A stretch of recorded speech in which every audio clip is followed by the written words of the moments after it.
नमस्कार, मैं हूं रंजीत कुमार और शुरू हो चुका है देश का मूड मीटर। संसद में शपथ लेते हुए एआईएमआईएम चीफ असदुद्दीन ओवैसी ने जय फिलिस्तीन का नारा लगाया, जिसके बाद लोकसभा स्पीकर को नया नियम बनाना पड़ा कि आगे से ये सब नहीं चलेगा। लेकिन तब तक ओवैसी जो गेम सेट कर चुके थे वो हो चुका था। ओवैसी का मैसेज एकदम सही जगह पर डिलीवर हुआ है और अब आपको हम दिखाते हैं कि वो मैसेज क्या था। आपके स्क्रीन पर इस समय देश के 6 इलाकों की तस्वीरें दिख रही है और सभी तस्वीरों में एक कॉमन फैक्टर है, मुहर्रम और फिलिस्तीन। कहीं मुहर्रम के जुलूस में फिलिस्तीन के समर्थन में नारे लगाए गए तो कहीं फिलिस्तीनी झंडे लहराए गए। बिहार के दरभंगा, नवादा से शुरू होकर ऐसी तस्वीरें यूपी के देवरिया और कानपुर में भी सामने आई। श्रीनगर में भी यही हुआ। मुहर्रम के ताजिया में फिलिस्तीन की एंट्री हो गई। यूपी की भदोही में भी मुहर्रम के जुलूस में फिलिस्तीन का झंडा लहराया गया। पुलिस ने मामला दर्ज करके आरोपी को हिरासत में ले लिया। दावा किया जा रहा है कि यहां का वीडियो वायरल होने के बाद पुलिस ने कार्रवाई की। अब तक इस मामले को लेकर विश्व हिंदू परिषद ने जो एक तरीके से वो हमलावर हो चुकी है और उसने क्या आरोप लगाए हैं, क्या सवाल खड़े किए हैं, जरा एक बार सुनिए। लिंक है चांद मुहर्रम का और झंडा फिलिस्तीन का, क्योंकि लिंक है इन दोनों के बीच में? सामान्य तौर पर नहीं लगती, लेकिन स्पष्ट तौर पर भारत के जो कट्टरपंथी मुस्लिम धड़े हैं वो ऐसा समझते हैं जैसे फिलिस्तीनी भारत है, भारत से बड़ा फिलिस्तीन है। और बात फिलिस्तीन की नहीं है, बात है हमास की। फिलिस्तीन में बसे आतंकवादियों को पैरवी करने के लिए, उनको मोरल खाद पानी सपोर्ट देने के लिए ये जब झंडे लहराए जा रहे हैं, कभी आईएस के झंडे लहराते हैं यहाँ पर, तो कभी अन्य आतंकी संगठनों के। तो मुहर्रम से जुड़े जुलूस में फिलिस्तीनी झंडे और नारे के बाद सियासी वार पलटवार तेज हो चुका है। निशाने पर वो दल हैं जो फिलिस्तीन के नाम पर भड़काते आ रहे हैं, या वो दल हैं जो इस मामले पर कुछ न बोलने की जैसे कसम खा चुके हैं। लेकिन आपको जरूर बोलना चाहिए, बताना चाहिए इस मुद्दे पर आपकी राय क्या है और ये मजहबी जुलूसों में इस तरीके के झंडे, फिलिस्तीन के झंडे का मतलब क्या है। और आप इस सवाल का जवाब दे सकते हैं उन 3 सवालों के जरिए जो कि अब हम आपके सामने रखेंगे और जिसको कि आप स्कैन करके आप जवाब दे सकते हैं QR कोड स्कैन करके। और वो 3 सवाल क्या हैं, जरा एक बार देख लेते हैं। सवाल नंबर 1, मुहर्रम के जुलूस में फिलिस्तीनी झंडे दिखाए जाने को आप कैसे देखते हैं? और इस सवाल के जवाब में जो ऑप्शन है आपके सामने, ऑप्शन ए, ये साफ तौर पर कट्टर एजेंडा है। ऑप्शन बी, मुस्लिम युवाओं को भड़काया गया है। और ऑप्शन सी, फिलिस्तीनी झंडा दिखाने में कोई दिक्कत की बात नहीं है। क्या सोचते हैं आप बताना शुरू करिए हमें। सवाल नंबर 2, त्योहारों पर अराजकता रोकने के योगी के मिशन को आप कैसे देखते हैं? और ऑप्शन ए, शांति के लिए योगी प्रतिबद्ध हैं। ऑप्शन बी, अराजक तत्वों से निपटना जरूरी है। और ऑप्शन सी, योगी के एजेंडे से एक वर्ग आशंकित हो चुका है। तो ये दूसरा सवाल है जिसके कि 3 ऑप्शन है। और सवाल नंबर 3 जरा दिखाइए। सवाल नंबर 3 ये है कि फिलिस्तीन को लेकर ओवैसी की सियासत को कैसे देखते हैं आप? और ऑप्शन ए, ओवैसी कट्टरता फैला रहे हैं। ऑप्शन बी, ओवैसी मुस्लिम वोट बैंक को साध रहे हैं। और ऑप्शन सी, ओवैसी सही आवाज उठा रहे हैं। तो ये 3 सवाल और उसके 3 ऑप्शन है आपके सामने।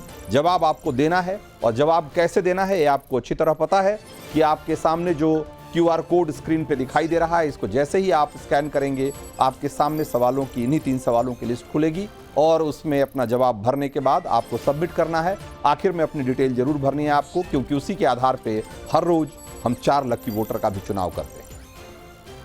तो आप जल्दी जल्दी इस QR कोड को स्कैन करके वोट करना शुरू करिए और हम लौटते हैं आज के एजेंडे पर। तो ओवैसी एंड कंपनी ने जो खेल शुरू किया उसकी खबर यूपी के सीएम योगी आदित्यनाथ को भी लग चुकी है। इसीलिए सोमवार रात वीडियो कॉन्फ्रेंसिंग के जरिए वरिष्ठ पुलिस अधिकारियों के साथ बैठक में सीएम ने त्योहारों के दौरान सुरक्षा प्रबंधों को लेकर पूरी मुस्तैदी बरतने के लिए कड़ा निर्देश दिया है। सीएम योगी ने कहा है कि धार्मिक आयोजन के नाम पर अराजकता नहीं चलेगी। के अंदर सुरक्षा का ये वातावरण आपको आज देखने को मिल रहा होगा। याद करिए, इसी मुहर्रम के समय में सड़कें खाली हो जाती थी, सूनी हो जाती थी। आज मुहर्रम आयोजित हो रहा है, इसका पता भी नहीं लग रहा है। ताजिया के नाम पर घर तोड़े जाते थे, पीपल के पेड़ काटे जाते थे, सड़कों के तार हटाए जाते थे, पुल तोड़ दिए जाते थे। आज कहा जाता है किसी गरीब की झोपड़ी नहीं हटेगी। आज कहा जाता है कोई तार नहीं हटेगा। आज कहा जाता है कि सरकार नियम बनाएगी, पर्व और त्योहार मनाना है तो इन नियमों के अंतर्गत मनाओ और नहीं तो अपने घर में बैठ जाओ। ये मनमानापन नहीं चल सकता है। तो सवाल यह है कि मुहर्रम के मातम में फलस्तीनी झंडे क्यों लहराए जा रहे हैं? मातम के वक्त विदेशी मुल्क का झंडा क्यों लाया जा रहा है? अपने इमाम की याद में ताजिया अगर निकाल रहे हैं तो फलस्तीनियों को क्यों याद कर रहे हैं भाई? धार्मिक जुलूस निकालने के लिए इजाजत मिली है तो दूसरे देश का झंडा लेकर क्यों दौड़ रहे हैं? क्या जय फलस्तीन के नारे लगाने वाले लोग वही लोग नहीं हैं जिनकी जुबान भारत माता की जय और वंदे मातरम बोलने में लड़खड़ाती है? संसद में जय फलस्तीन बोलने वाले ओवैसी क्यों आतंकी संगठन हमास की आलोचना नहीं कर पाते? क्या फलस्तीनी झंडे वाला एजेंडा पाकिस्तानी एजेंडे की तरह है जो इजराइल के वजूद को मिटा देना चाहता है? आप में से बहुत सारे लोग, ये सवाल आपके मन में आ रहा होगा कि ओवैसी जैसे भारतीय मुसलमान अगर फलस्तीन का समर्थन करते हैं, फलस्तीनी झंडों के साथ जुलूस निकालते हैं, तो इसमें दिक्कत क्या है? इसे नेगेटिव तरीके से क्यों देखा जाता है? और इससे भारतीय मुसलमानों की देशभक्ति कैसे सवालों के घेरे में आ जाती है?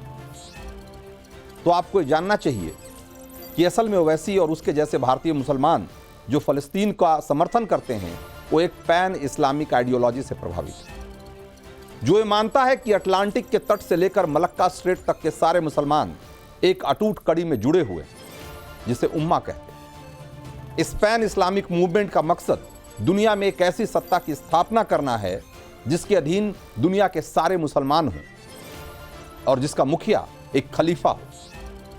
यह मूवमेंट नस्ल, जाति और राष्ट्र से ऊपर उठकर दुनिया के सारे मुसलमानों को एकजुट करने का आंदोलन है, जो मुसलमानों को गैर मुसलमानों के खिलाफ एकजुट रहकर लड़ने के लिए प्रेरित करता है।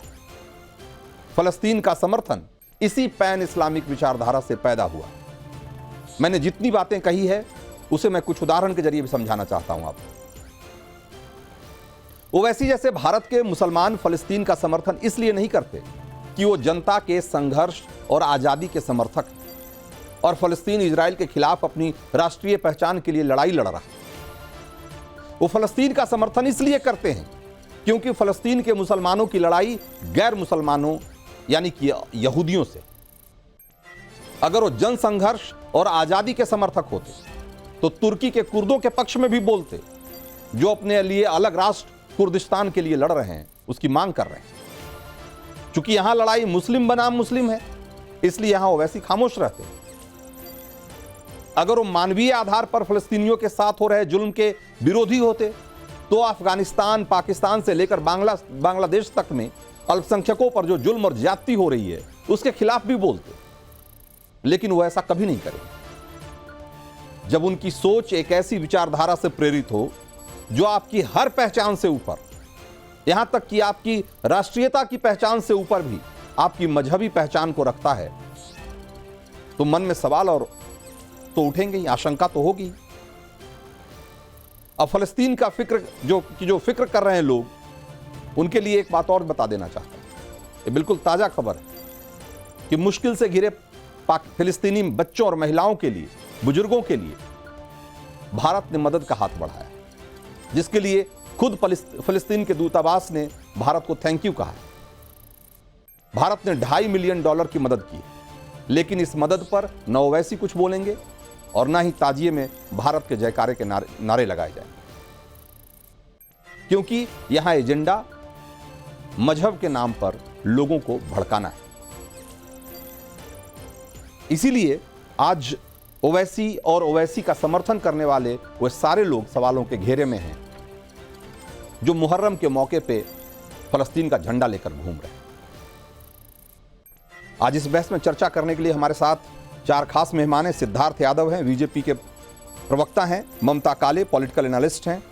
दानिश कुरैशी, AIMIM के स्पोक्स पर्सन हैं।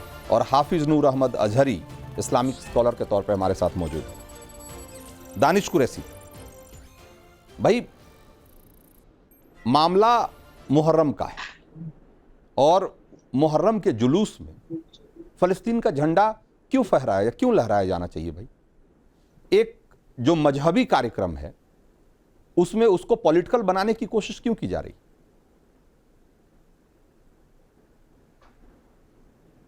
देखिए, मैं अपने घर में, अपने बाहर में, अपने त्योहार में, अपने गमी में, किसी चीज में भी मैं क्या करूंगा ये आप तय करेंगे रंजीत जी। और सुन लीजिए, सबसे पहले मैं आपको एक बात बता दूं, 7 अक्टूबर का की घटना जिस दिन से घटी तब से लेकर अब तक मुसलमानों ने फलस्तीन के लिए अमन अमान की दुआएं की हैं। एक दिन, एक लम्हा बाकी नहीं है जब जुमा में या और दिनों में भी उसके लिए नमाज ना होती रही। चाहे रमजान थे तो रमजान में भी, चाहे ईद के बाद, उसके बाद ईद का मौका था तो ईद के मौके पर भी, और उसके बाद ईद उल अजहा का मौका था तो ईद उल अजहा के मौके पर भी, और अब मुहर्रम के मौके पर। अब रह गई बात, आपने अभी तक जितनी जो बातें की हैं ये मुझे लगता है कि सत्य से बिल्कुल परे है। आपको शायद ये जानकारी ही नहीं है कि फलस्तीन के माने सारी दुनिया के मुसलमानों का मतलब और मकसद क्या है। वहां बैतुल मुकद्दस है, और बैतुल मुकद्दस जो मुकद्दस जगहों में से है इस्लाम के लिए, उसके इंपॉर्टेंस की वजह जो है वो है। और वहां जिस तरह जुल्म और ज्यादती हो रही है, वही अमन अमान की बात अगर ओवैसी साहब पार्लियामेंट में करते हैं या दानिश कुरैशी बाहर करता है या मुहर्रम में कोई उसका करता है, तो मुझे ये बताइए क्या परेशानी है किसी को भाई? बताइए। परेशानी तो हमने बता ही दी आपको। परेशानी तो हमने बताई कि भाई आपका जो पूरा कार्यक्रम है, ये जो पूरा फलस्तीन को लेकर समर्थन का पूरा जो एजेंडा है, वो एजेंडा एक ऐसे आंदोलन से और एक ऐसी विचारधारा से प्रभावित है जो कि पूरी दुनिया में मुसलमानों को गैर मुसलमानों के खिलाफ खड़ा करने की मुहिम है। क्या ये सच नहीं है? तो क्या ये पूरा पैन इस्लामिक मूवमेंट का हिस्सा नहीं है? क्या नहीं, ये मैं आपके लिए, अगर कॉन्स्पिरेसी की आप बात कर रहे हैं तो ये तो मैं ये आरोप तो मैं आप पे भी लगा सकता हूं कि जिस तरीके से आप भारतीय जनता पार्टी और उसका समर्थन करने का नैरेटिव बनाते हैं पूरे देश के अंदर में, मुझे लगता है लोगों के सामने तो ये खुल चुका है रंजीत जी। अब आपको इससे बाहर निकलना चाहिए। देखिए, इंपॉर्टेंट सी मैंने आपको बताया कि मजहब इस्लाम के अंदर में इंपॉर्टेंट सी है, ये मेरा मजहब है और मुझे उसकी इजाजत है। और मैं तो ये कह रहा हूं, नहीं मजहब, आपकी मजहब आपसे क्यों नहीं पूछा, आपका मजहब क्या इजाजत देता है मुझे उसमें नहीं जाना, लेकिन मैं कह रहा हूं कि ये आप जो धार्मिक कार्यक्रम की आड़ में आप जो अपना पॉलिटिकल एजेंडा जो चला रहे हैं, जिसके जरिए लोगों को भड़काने का काम कर रहे हैं, इस देश के मुस्लिम नौजवानों को भड़काने का काम कर रहे हैं, ये एक पॉलिटिकल एजेंडा है। ये फलस्तीन का झंडा, ये फलस्तीन का झंडा मुहर्रम के जुलूसों में लेकर निकलना एक पॉलिटिकल एजेंडा है। दानिश कुरैशी, देखिए सुनिए मेरी बात, मैं आपको बताऊं, मुझे संविधान जिस बात की इजाजत देता है वो तमाम कानूनी हकूक के साथ मैं अपना काम करूंगा। आपको परेशानी है तो आप अपनी परेशानी अपने पास रख सकते हैं। हाँ, नहीं मैं कह रहा हूं कि भाई फिर आप जैसे लोग, फिर जब अगर कोई दूसरे मजहब का आदमी अगर किसी धार्मिक कार्यक्रम में कोई पॉलिटिकल कार्यक्रम बात कहता है तो आपको परेशानी होने लगती है। लेकिन आप अपने मजहबी कार्यक्रम में जो है जितना पॉलिटिकली उसको भुना सकते हैं आप भुना लेना चाहते हैं।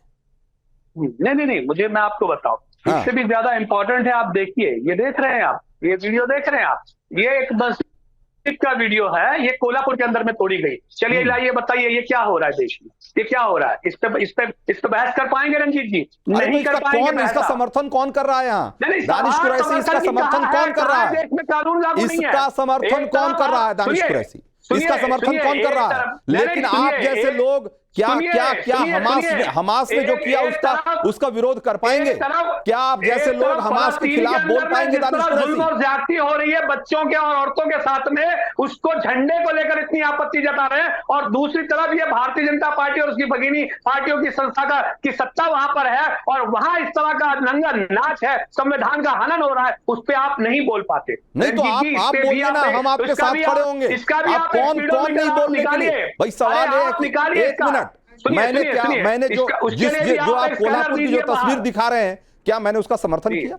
मैंने क्या उसका तो मैं समर्थन वही किया? कह रहा हूं, उस पे भी एक- अगर उसका नहीं भी एक किया आप- तो एक आपने चैनल सवाल, वीडियो ये निकालिए सवाल और मैं लोगों आपसे से पूछ रहा हूं, रिव्यू आपने लीजिए। फलस्तीन का समर्थन, नहीं तो आप पूछ फलस्तीन पाएंगे। के झंडे आप लेकर आप महाराष्ट्र की मजहबी सरकार से जुलूसों में पूछ जा रहे पाएंगे। हैं। आप हम सिद्धार्थ सवाल जी ये से कर पूछ रहे पाएंगे। हैं, बाकी जो नहीं, कोल्हापुर में सिद्धार्थ हो जी से रहा पूछ है पाएंगे, भाई, हम उसका माफी मांग कानूनन जो लेंगे। उसका फैसला होना चाहिए होगा। मुझे ये बताइए, सिद्धार्थ जी से पूछ पाएंगे कि क्या वो माफी मांगेंगे और वहां पर वापस जाकर मुसलमानों की माफी मांगेंगे वो? भाई सिद्धार्थ यादव क्या उसके लिए, अगर सिद्धार्थ यादव अगर उसके लिए दोषी होंगे और उसके लिए जवाब दे होंगे तो सिद्धार्थ यादव से पूछा जाएगा। लेकिन मैंने जो आपसे सवाल किया उसका जवाब आप नहीं दे रहे हैं कि भाई आप मजहबी जुलूस में फलस्तीन का झंडा लेकर इस देश के मुसलमान नौजवानों को भड़काने की कोशिश कर रहे हैं कि नहीं? ये ड्यूअल स्टैंडर्ड है ना, ये अच्छी बात नहीं है। अगर फलस्तीन के लिए सिद्धार्थ यादव फलस्तीन के सवाल पे कहते हैं कि नहीं हमारा एक पर्सनल एजेंडा है। भाई पर्सनल एजेंडा कैसे हो सकता है?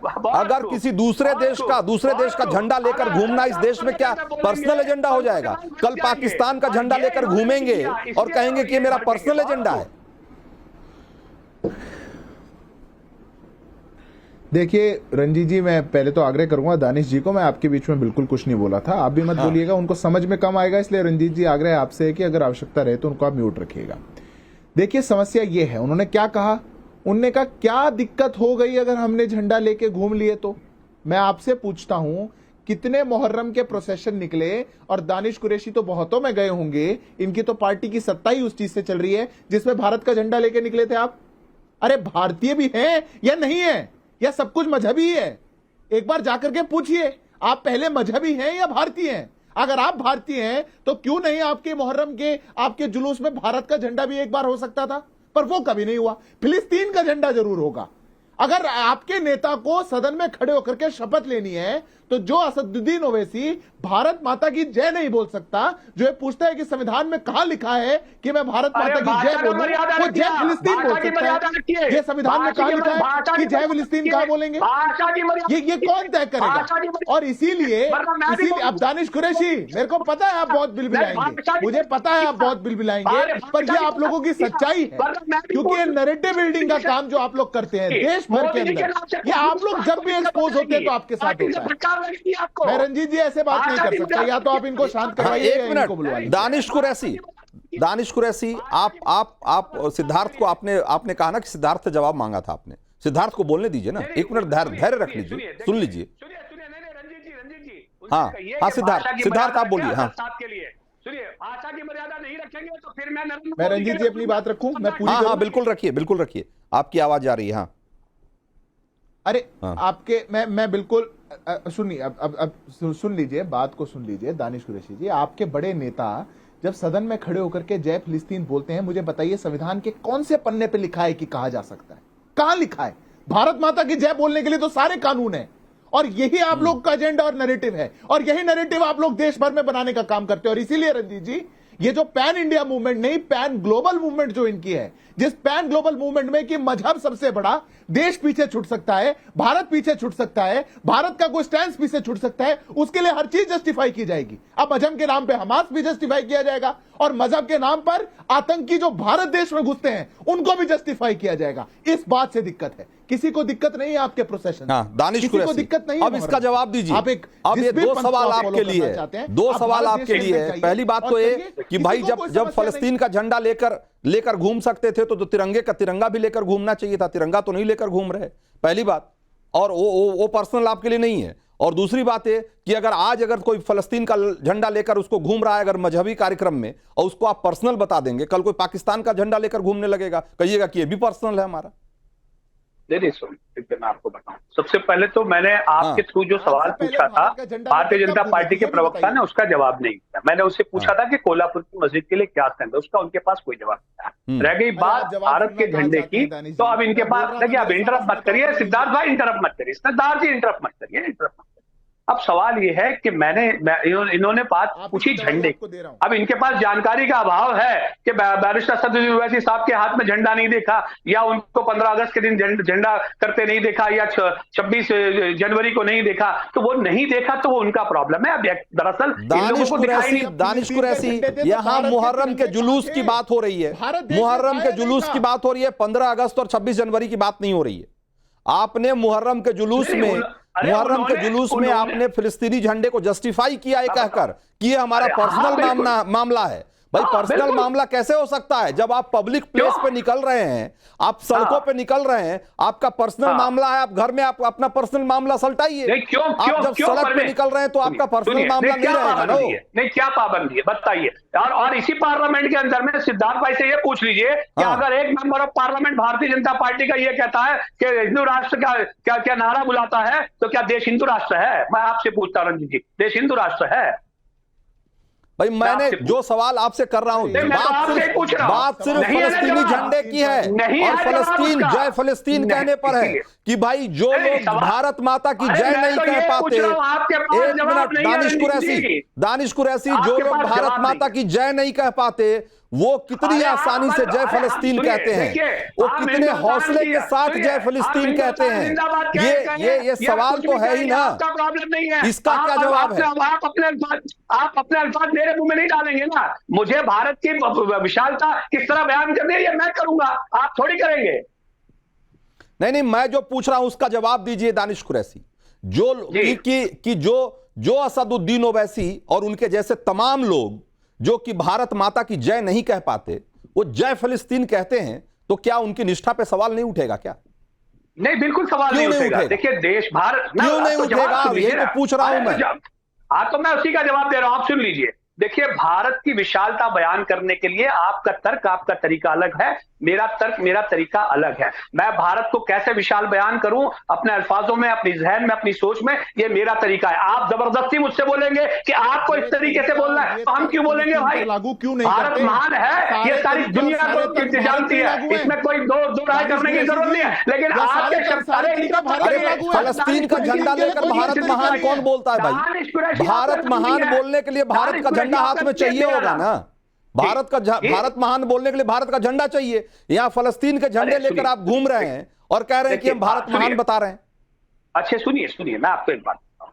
उत्तर प्रदेश की बात की जाए तो इसी उत्तर प्रदेश में आपको याद हो तो एक स्कूल में एक नज्म पढ़ी गई थी और उसके ऊपर FIR रजिस्टर हुई। क्यों? क्योंकि सिर्फ इस्लामी नज़म थी और उसमें था क्या, हिंदुस्तान के जो उन्होंने बढ़ाई का बयान किया था उसको लेकर यूपी सरकार ने, योगी सरकार ने उस पर FIR रजिस्टर की। क्या बताइए कैसे आप उसका तर्क देखेंगे? ठीक है, जरा मैं ममता काले को इस बहस में शामिल करता हूं। ममता काले भाई ये वो लोग हैं, मैं कह रहा हूं कि अगेन कि भाई फलस्तीन के साथ आपकी संवेदना और आपका समर्थन उसका आधार मानवीय नहीं है। पहली बात तो यह है, फलस्तीन के साथ आपका जो समर्थन है उसका आधार कोई ऐसा नहीं है कि बहुत आजाद ख्याल और आजाद परस्ती वाले लोग हैं आप, इसलिए आप उसका समर्थन कर रहे हैं कि वो एक अपनी राष्ट्रीय पहचान की लड़ाई लड़ रहा है।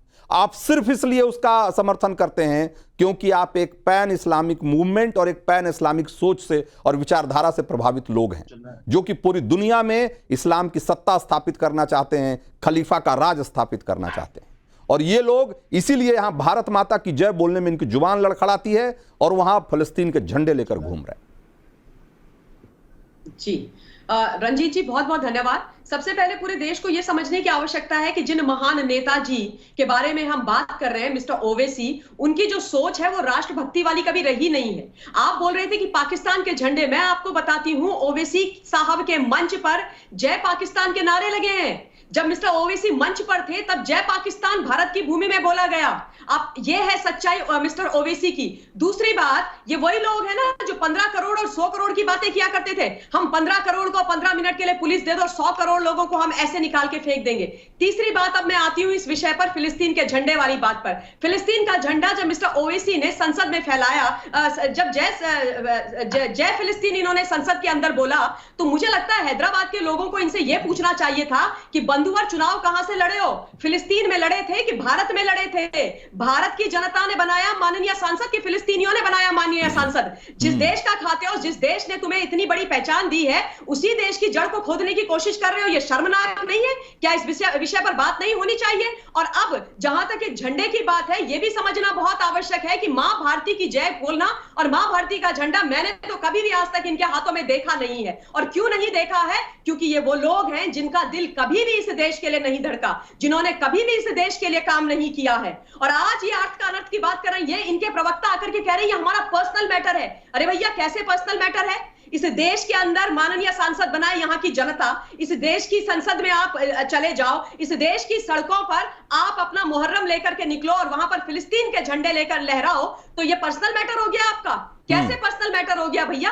किस हिसाब से पर्सनल मैटर हो गया है? भारतवर्ष में आप अपने घर के अंदर सुनिए, कान खोल करके दोनों मिस्टर प्रवक्ता, कि भारतवर्ष के अंदर अपने घर में भी आप फिलिस्तीन का झंडा नहीं लगा सकते हो। ये देश विरोधी है, समझ गए ना? अब ये पूछने की आवश्यकता नहीं है कि संविधान में कहां लिखा हुआ है। संविधान को तो आप कुछ समझते ही नहीं हो, इस देश के न इस देश की भावनाओं को कुछ समझते हो। और रंजीत जी, एक बात और बोलना चाहती हूँ, जो लोग जय फिलिस्तीन बोलते हैं वो हमास अर्थात आतंकवाद का समर्थन करते हैं, और आतंकवाद का सबसे ज्यादा दंड इस देश ने झेला है, और ये आज आतंकवाद के साथ खड़े हो रखे हैं, आतंकियों के साथ खड़े हो रखे हैं। नूर अहमद अजहरी, नूर अहमद अजहरी भाई, ये जो तजिया का जुलूस है, जो मुहर्रम का जुलूस है, वो एकदम शुद्ध रूप से एक मजहबी आयोजन है, और ठीक है वो आयोजन है, उसमें कोई दिक्कत की बात नहीं है, लेकिन जिस तरीके से उसको राजनीतिक उसको रंग देने की कोशिश की जा रही है,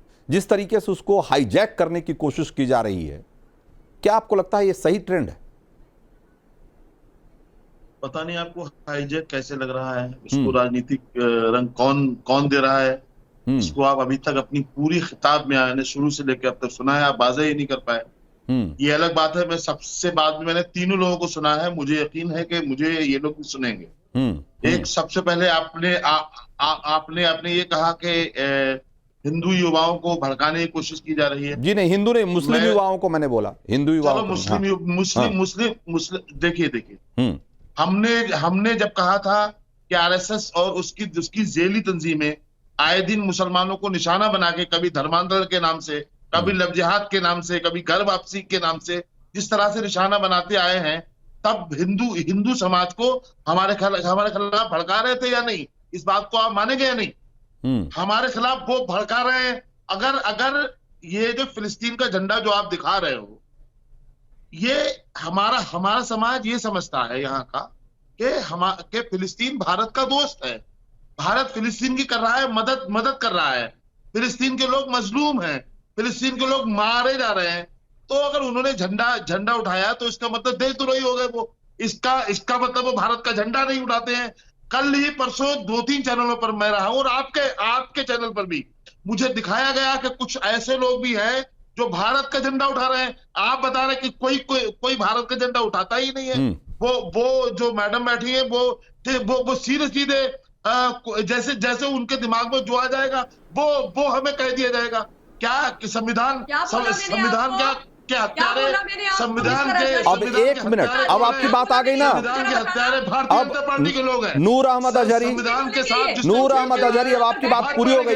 रुकिए, अब मेरी बात सुनिए, अब मेरी बात सुनिए। सुनाइए, एक मिनट ममता काले, मैंने नहीं, एक मिनट मेरी बात सुनिए। आप कह रहे हैं कि भाई ये आप कह रहे हैं कि कैसे इसका पॉलिटिकल रंग दिया जा रहा है।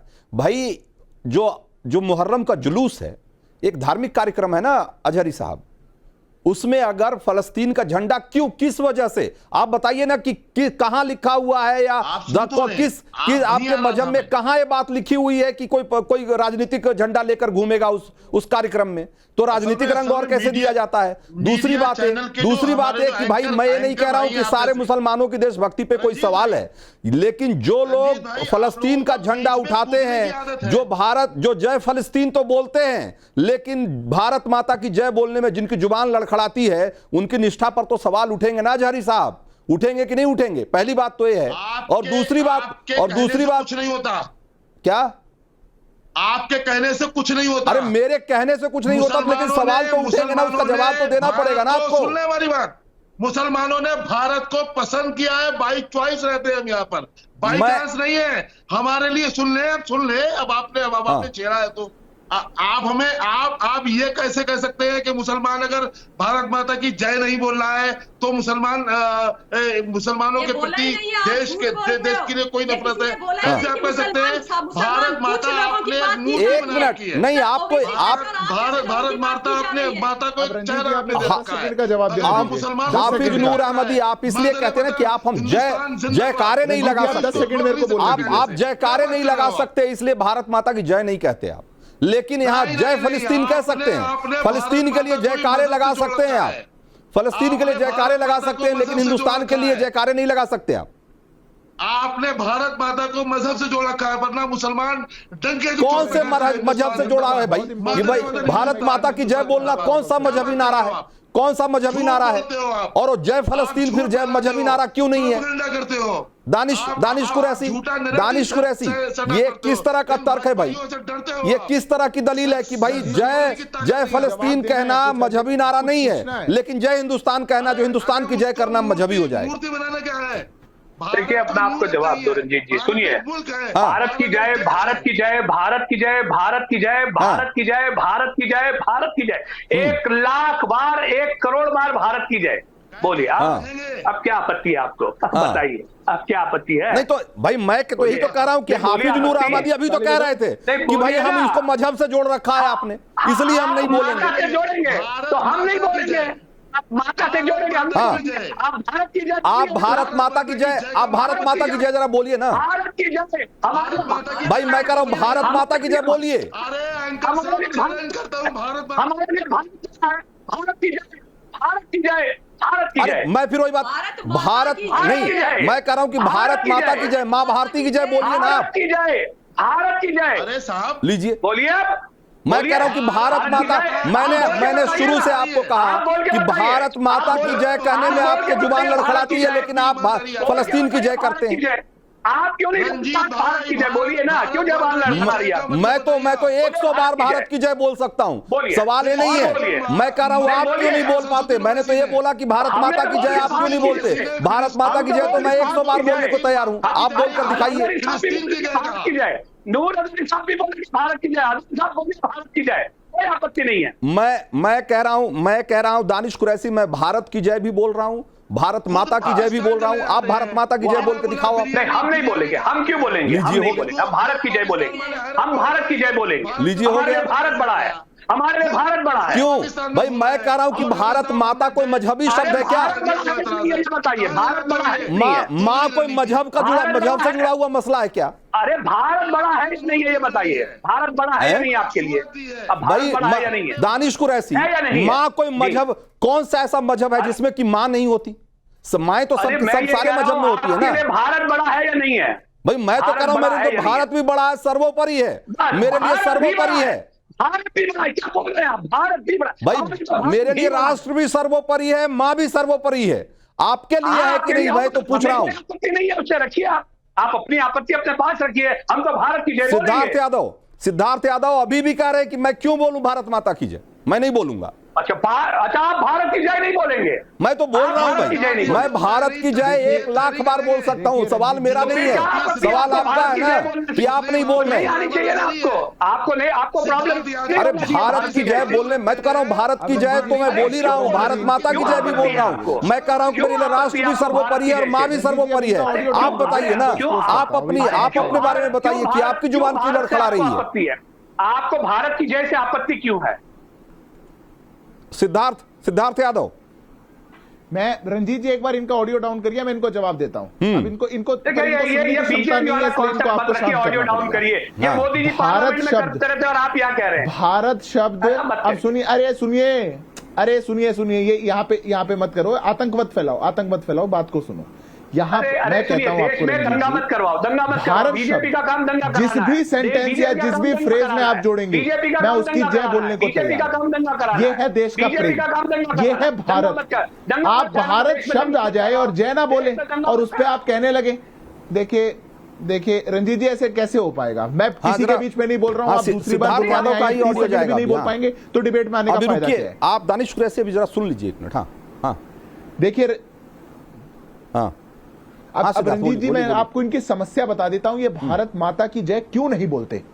ये क्यों नहीं बोलते? अभी इनकी एक स्टेटमेंट है, इनके एक मौलाना जी है महमूद मदनी, आज उन्होंने स्टेटमेंट दिया। उन्होंने कहा है ये जो इंडिया है, भारत है, ये मुसलमानों का है, हमारा धर्म, हमारा जीने का ढंग, हमारे ट्रेडिशंस, ये सब आपसे अलग है, और अगर हिंदुओं को रास नहीं आता तो आप इस देश को छोड़ करके चले जाइए।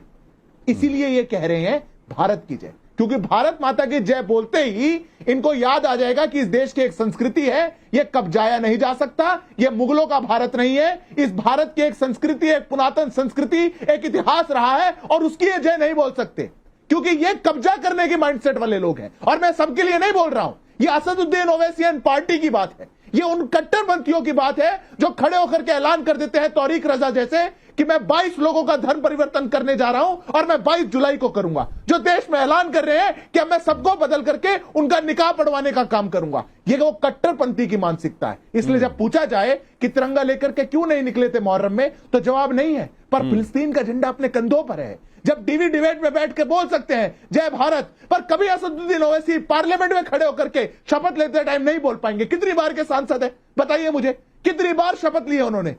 बोला क्या? जय फिलिस्तीन।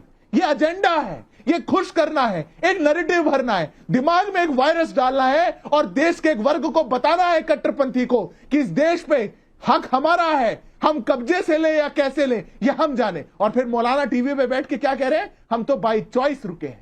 बाई चॉइस नहीं होता है, हम बाई बर्थ रुके हैं। ठीक है, ममता काले, ममता काले इतिहास, इस देश के सनातन को अपना के रुके हैं। हम बाई चॉइस क्या होता है? नहीं है चॉइस तो जाइए। ओवैसी और उनके जैसे तमाम लोग, साथ हमारी जड़ें जुड़ी हुई हैं। मेरे दादा परदादा, मेरा इतिहास पुरातन यहाँ है, इसलिए मैं यहाँ हूं। ये जिस दिन कहने की हिम्मत रखेंगे तब बात बनेगी। हाँ, ओवैसी जैसे तमाम लोग जो कि अब से पहले कहते थे कि जयकारा तो हम सिर्फ एक अल्लाह की लगाते हैं, उसके अलावा किसी का जयकारा नहीं लगा सकते, हम जय बोल ही नहीं सकते।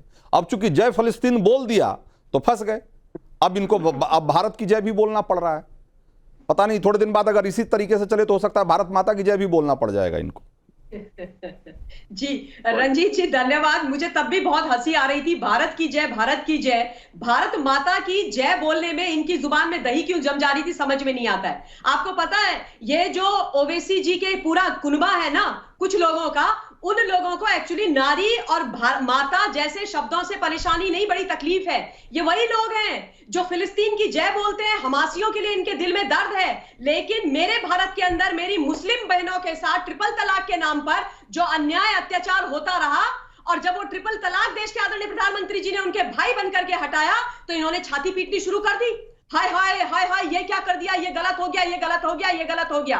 अपने देश की मुस्लिम बहनों के अन्याय के समय पर ये बिल्कुल बड़े खुश थे, बड़े प्रसन्न थे, लेकिन फिलिस्तीनी और हमासियों के लिए इनके दिल में बड़ा दर्द है। यह है इनकी सच्चाई। और कान खोलकर सुनिए प्रवक्ता महोदय, यहाँ पर इस देश के मुसलमानों की बात नहीं हो रही है, यहाँ पर उन लोगों की बात हो रही है जो भारत का खाते हैं। देखिए रंजीत जी, ये मोहतरमा जो है इनको बताइए भाषा की मर्यादा रखें, वरना फिर मैं बोलना शुरू करूंगा तो फिर अच्छा नहीं लगेगा उनको। उनकी बात की जा रही है, भाषा का इस्तेमाल करेंगे ना तो फिर अच्छा नहीं लगेगा इनको। रंजीत जी पिछले 2-3 साल से आपके दिल में दर्द होता है मेरी बात सुन के। ये जो पेड़ प्रवक्ता है ना भारतीय जनता पार्टी की, इसको समझा दीजिएगा। आप जैसे लोगों को भारतीय जनता पार्टी की पेड़ प्रवक्ता है ना, इसको समझा दीजिएगा, कमजोर करोगे, वरना भाषा का स्तर हम भी गिरा देंगे। ठीक है, कोई आपको कोई अपशब्द नहीं कहा गया है। दानिश कुरैशी, नहीं भाषा का स्तर अपने दानिश कुरैशी, कोई भाषा की मर्यादा, कोई भाषा की मर्यादा नहीं टूटी है। मैं यहाँ हूँ ना, मैं यहाँ हूँ, मैं सुन रहा हूँ।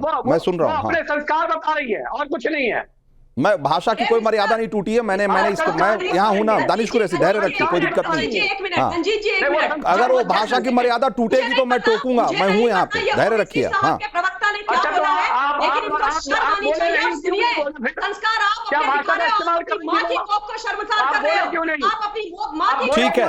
ठीक है, जरा मैं एक बार हाफिज नूर अजहरी के पास जाता हूँ।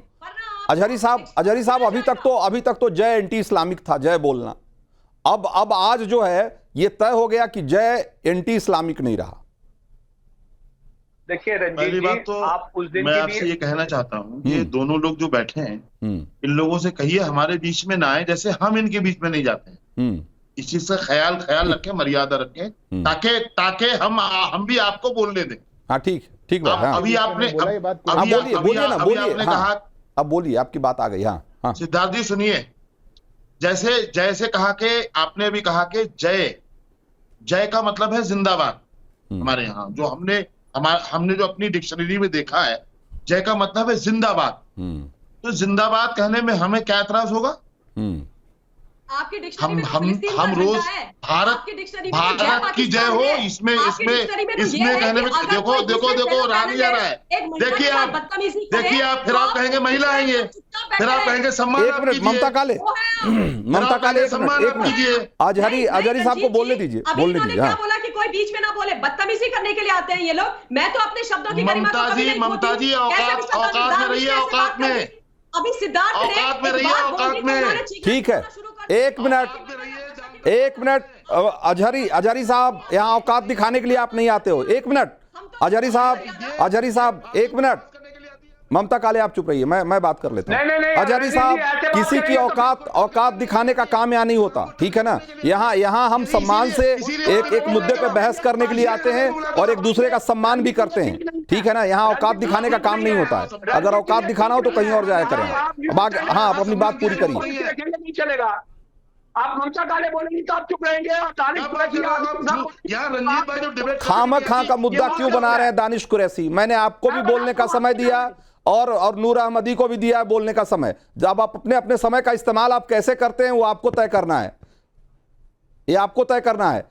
अहमदी साहब, माफ करिएगा, अजहरी साहब आप अपनी बात पूरी कर लीजिए। हाँ, पहले तो मैं रंजीत भाई आपसे कहूंगा, आप डर के डिबेट करा रहे हो भाजपा और ममता से। यहाँ डर के आप डिबेट ना कराइए, वरना हमें आप बुलाइए नहीं, हमें यहाँ डिबेट में आने का। अरे आप निर्भीक आदमी हैं, आप तो बोलिए ना, मुद्दे पे आइए, जवाब दीजिए जो सवाल है उसका। साफ लफ्जों में सुन लीजिए मेरी बात। जय का मतलब है जिंदाबाद। हाँ, और हम भारत की जय हो हमें कहने में कोई हमारी बात पहले भी आपने सुनी नहीं। भारत माता के नाम से आरएसएस या उसकी झेली तंजीमों ने एक मूर्त बनाई है, एक तस्वीर, और उसकी उनके यहाँ मूर्त की पूजा करना जायज है, सही माना जाता है, वो लोग करते हैं। हमारे यहाँ ये जायज नहीं है, इसलिए हम भारत माता की जय नहीं कहते हैं, ठीक है, उस तस्वीर की बिना पर। वरना हम, इसका उर्दू मतलब है मादरे वतन हिंदुस्तान जिंदाबाद, हम कहते हैं। ठीक है, आपकी बात पूरी हो गई ना। अब जरा लोगों की बात शामिल करते हैं इसमें। जरा जल्दी से दिखाइए, जो हमने सवाल पूछा था लोग उसके जवाब में क्या कर रहे हैं, झटपट दिखाइए। हाँ, हमने पूछा कि मुहर्रम के जुलूस में फलस्तीनी झंडे दिखाए जाने को कैसे देखते हैं आप, और इसके जवाब में 82% लोग कह रहे हैं कि यह साफ तौर पर कट्टर एजेंडा है और मुस्लिम युवाओं को भड़काने की कोशिश है, ऐसा मानने वाले लोग 17% हैं। और झंडा दिखाने में कोई आपत्ति नहीं, कोई दिक्कत नहीं है, ऐसा सिर्फ 1% से भी कम लोग मानते हैं। सवाल नंबर 2 हमने पूछा था कि त्योहारों पर अराजकता रोकने के लिए योगी के मिशन को कैसे देखते हैं आप, और इसमें करीब 50% लोग ये कह रहे हैं कि शांति के लिए योगी प्रतिबद्ध हैं और शांति अमन बहाल रखेंगे वो, और 47-48% लोग करीब मानते हैं कि अराजक तत्वों से निपटना बहुत ज़रूरी है, और करीब 2% लोग कहते हैं कि योगी के एजेंडे से एक वर्ग आशंकित है, इसलिए उनको सोच समझ के फैसले करना चाहिए। और तीसरा सवाल, फलस्तीन को लेकर ओवैसी की सियासत को कैसे देखते हैं आप, और इस सवाल के जवाब में कहते हैं कि ओवैसी कट्टरता फैला रहे हैं, 75% से ज़्यादा लोग ऐसा मानते हैं, और 23% लोग कह रहे हैं कि ओवैसी मुस्लिम वोट बैंक को साधने की कोशिश कर रहे हैं, इसलिए इस तरह की बात कर रहे हैं, और ओवैसी सही आवाज़ उठा रहे हैं, 1% से भी कम लोग ये बात मानते हैं। तो लोगों की राय भी बिल्कुल स्पष्ट है इस मामले में, हमने आपको बता दिया। इस बहस में वक्त इतना ही था। हमारे सारे मेहमानों को बहुत बहुत शुक्रिया। और अब आज देश के मूड मीटर के 4 लकी वोटर अनवर हुसैन उत्तर प्रदेश के हैं, इसके अलावा सतवीर शर्मा जम्मू कश्मीर, अमित आचार्य सिक्किम और पुष्पा कुमारी बिहार की हैं। इनके मोबाइल का आखिरी 4 डिजिट आपकी स्क्रीन पे है। इनको हमारी तरफ से मिलता है आज का मूड मीटर का इनाम। तो मूड मीटर में आज इतना ही, लेकिन नवभारत पर खबरों का सिलसिला जारी।